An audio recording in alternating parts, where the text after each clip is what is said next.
Paris Olympic தொடரில் பதக்கம் வெல்லும் வாய்ப்பை இந்திய பளுதூக்கும் வீராங்கனை மீராபாய் சானு இழந்தது ரசிகர்களை அதிர்ச்சியடைய செய்திருக்கிறது. பாரிஸ் ஒலிம்பிக்ஸ் தொடரில் நேற்றைய தினம் நடந்த கலப்பு இரட்டையர் மாரத்தான் போட்டியில் சுராஜ் பன்வர் மற்றும் பிரியங்கா கோஸ்வாமி ஆகியோர் போட்டியிலிருந்து பாதியிலேயே வெளியேறினர். அதே சமயம் 100 மீட்டர் தடை தாண்டுதல் தொடர் ஓட்டத்தில் ஜோதி ஆராய்ச்சி 7வது இடம் பிடித்து அடுத்த சுற்றுக்கு முன்னேறும் வாய்ப்பை இழந்தார். உயரம் தாண்டுதல் போட்டியில் இந்திய வீரர் சர்வேஷ் குஷாரே 2.15 மீட்டர் உயரம் மட்டுமே தாண்டி இறுதிச் சுற்றுக்கு முன்னேற முடியாமல் வெளியேறினார். அதேபோன்று மகளிர் டேபிள் டென்னிஸ் போட்டியின் காலிறுதியில் ஜெர்மனி அணி 3-1 என்ற கோல் கணக்கில் இந்தியாவை தோற்கடித்தது. மகளிர் மல்யுத்தம் 53 கிலோ எடைப்பிரிவில் இந்திய வீராங்கனை அன்டிம் பங்கால் காலிறுதிக்கு முந்தைய சுற்றில் தோல்வியை சந்தித்து வெளியேறினார்.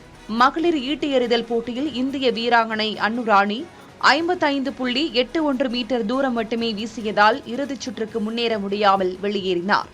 நிச்சயம் பதக்கம் வெல்வார் என்ற நம்பிக்கையில் ரசிகர்கள் இருந்தபோது பளுதூக்குதல் போட்டியில் 49 கிலோ எடைப்பிரிவில் 199 புள்ளிகளுடன் இந்திய வீராங்கனை மீராபாய் சானு 4வது இடம் பிடித்தார். 1 புள்ளி வித்தியாசத்தில் அவர் பதக்கம் வெல்லும் வாய்ப்பை இழந்தார்.